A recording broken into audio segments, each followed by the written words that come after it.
To really understand why Elbaf is one of the most anticipated arcs to achieve such high levels of greatness in the story, we can start by seeing one of the biggest inspirations for the story itself.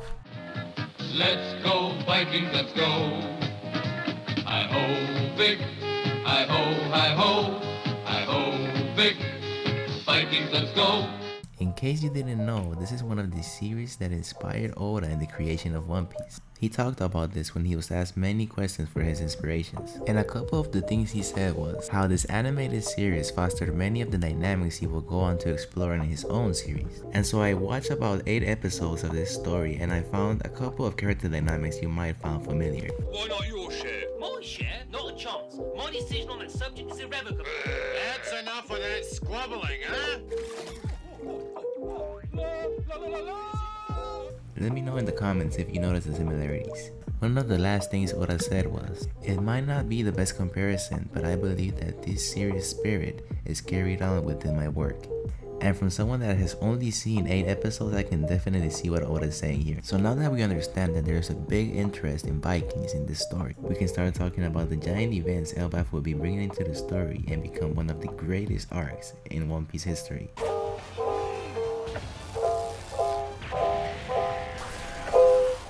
Now I know there's a lot of people that are not necessarily interested in Kid as a character, and to a certain degree I can understand why.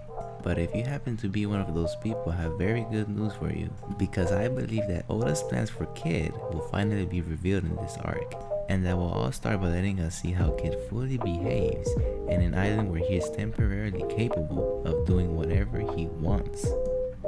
And Kid doing whatever he wants in the land of giants sounds like pure chaos to me.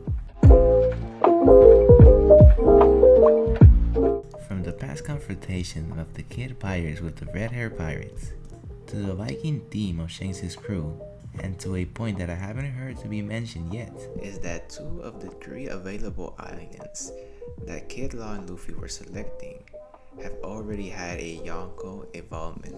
From Luffy literally just being an egghead, with Law encountering Blackbeard, the only 2 options left are Shanks and Buggy. And for all the connections we already made, the most likely option here would obviously be Shanks. And for how things will end, well, that's a discussion for another video.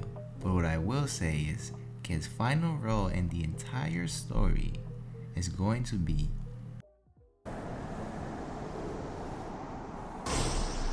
but let's save that for another video.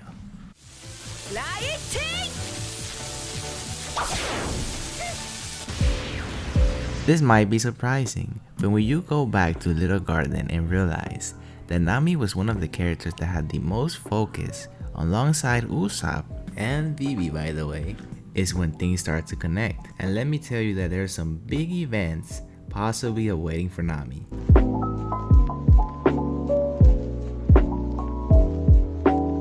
What do I mean by this? So I believe that when the giants see Nami being able to manipulate the weather, plus having the personification of the sky in Zeus, they might start to believe that she's some type of deity. And if we add on the fact that Nami is literally capable of creating Thor's hammer by just changing the form of her climb attack, the entire perspective the giants had on Nami will absolutely make a huge shift, to the point where they might even start following her. And the thing is, our perspective on Nami will also be having a huge shift, because here's when one of the biggest connections in the story gets revealed.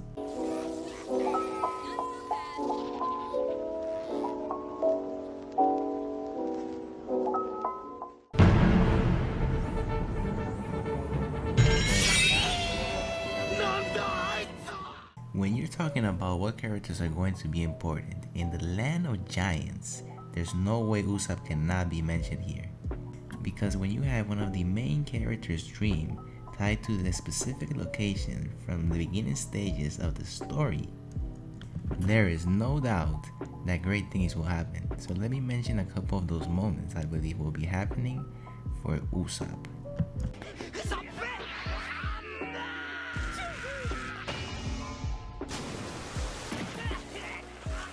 I believe that Usopp will be gaining a new weapon in Elbaf, and it is specifically a hammer. But why does it have to be specifically a hammer? Well, apart from the connections we might be seeing with Norse mythology and Elbaf, we also have to look at Usopp's previous fights. And if you haven't already noticed, Usopp has defeated 3 different enemies with a hammer.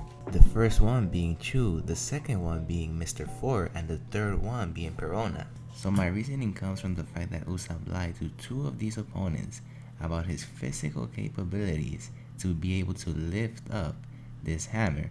And so knowing that Usopp's lies tend to become true in the future, I wouldn't be surprised if he comes out the arc having a new weapon at his disposal.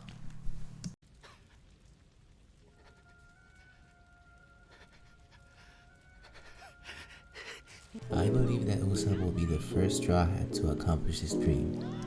And all I can say for now is one of the ways that we as readers and the Straw Hats as his crewmates will notice that Usopp has finally achieved his dream, and it's none other than the ability to overwhelm the will of others.